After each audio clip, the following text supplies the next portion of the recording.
তো বন্ধুরা, তো সেই দিনটা রবীন্দ্র জয়ন্তী ছিল। আমরা রবীন্দ্র জয়ন্তীর দিন চলে যাচ্ছিলাম কলেজে। আমাদের বাংলা ডিপার্টমেন্টে একটা অনুষ্ঠান ছিল। যেহেতু আমরা সাহিত্য নিয়ে পড়াশোনা করি, বাংলা বিভাগ, তো রবীন্দ্রনাথকে তো আমাদের স্মরণ করে কিছু না কিছু পারফরমেন্স করতেই হবে। তো আমরা সেদিন সবাই শাড়ি পরেছিলাম। শাড়ি পরেই কলেজে গিয়ে একটা ছোট্ট সেলফি তুলে নিয়েছিলাম। তারপরে অনুষ্ঠান শুরু হয়ে গিয়েছিল।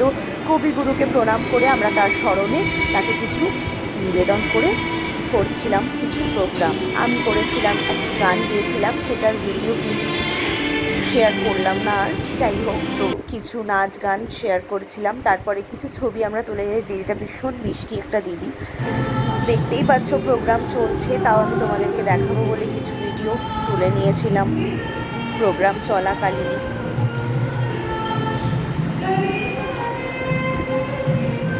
তারপরে প্রোগ্রাম শেষে যেটা হয়ে থাকে আর কি, আমরা সব স্যার ম্যামেরা মিলে আর স্টুডেন্টরা মিলে একটা ছবি তুলে নিয়েছিলাম। তারপরে প্রোগ্রাম শেষ হয়ে যাওয়ার পরে আমরা 6জন বন্ধু মিলে চলে গিয়েছিলাম একটা রেস্টুরেন্টে খেতে। তো আমরা মেট্রো করে চলে যাচ্ছিলাম, তো এই আর কি টুকটাক ছবি তুলে নিয়েছিলাম। দেখো তোমরা, আমরা খেয়েছিলাম সেদিনকে biryani and fried rice combo. দেখতেই পাচ্ছ বিরিয়ানি আমরা খাচ্ছি, ভীষণ আনন্দ করে খেয়েছিলাম। তন্দুর হাউস লেক মলের পাশে আমরা চলে গিয়েছিলাম, দেখে নাও।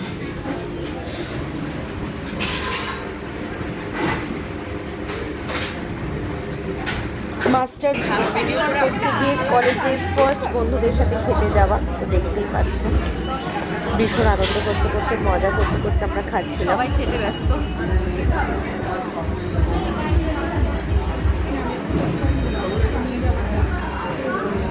খেয়ে নে, টাইম করে খেয়ে নে।